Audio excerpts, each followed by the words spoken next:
Another observation, when I was a kid, I remember about 8 years old seeing a West Indian Test side take my county team Essex to the cleaners for about 700 or 800 or 900 runs. And the bowlers that we feared most then were all spinners. Now it's changed. Oh, bowled him. Ken Rutherford clean bowled by Malcolm Marshall, and New Zealand loses its second wicket. Well, Malcolm Marshall strikes again for the West Indies. Ken Rutherford, the victim, clean bowled, ripped the stumps out of the ground. It was a foolish delivery, right arm over, pushed forward, went between bat and pad, and that off stump ripped out of the ground. So New Zealand, the second wicket gone. Just seemed to lose this one a little bit. The bat didn't come through straight, and there was a gap there. Trying to force it in front of the wicket, see if we can get a good shot from side on. That back foot moving back a little, then coming forward. But it slipped through, plenty of pace.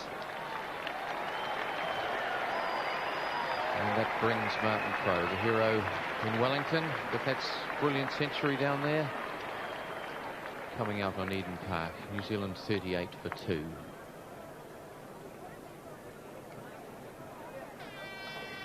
Well, for what it's worth, New Zealand aren't quite in the same position as the West Indies were on the first day at 14 for 2.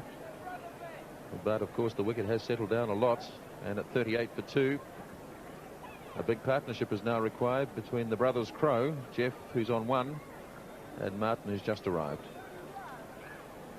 It's not a great time to come in with only a few minutes to lunch. New Zealand would have been very anxious to get those two through to lunch, but it's not to be. Rutherford's out, and there's one of the signs supporting Martin Crowe, the local hero, and of course New Zealand hero in the batting department at the moment. He'll be facing the bowling of Malcolm Marshall. Very attacking field. 2 men in close forward of the wicket. One on the offside, one on the on.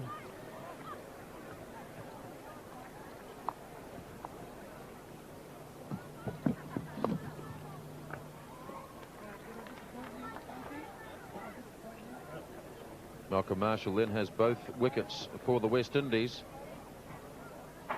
And without his old sparring partners, Joel Garner and Michael Holding, he really has done an extremely good job.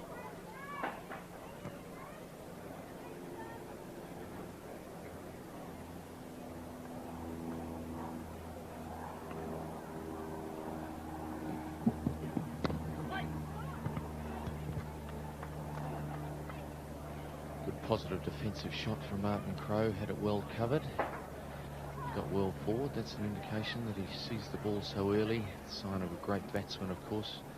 Does pick the ball up early, which is essential,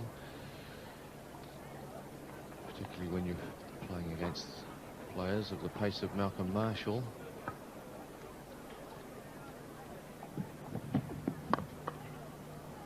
Another good-looking defensive stroke from Martin Crowe. The end of the over from Malcolm Marshall.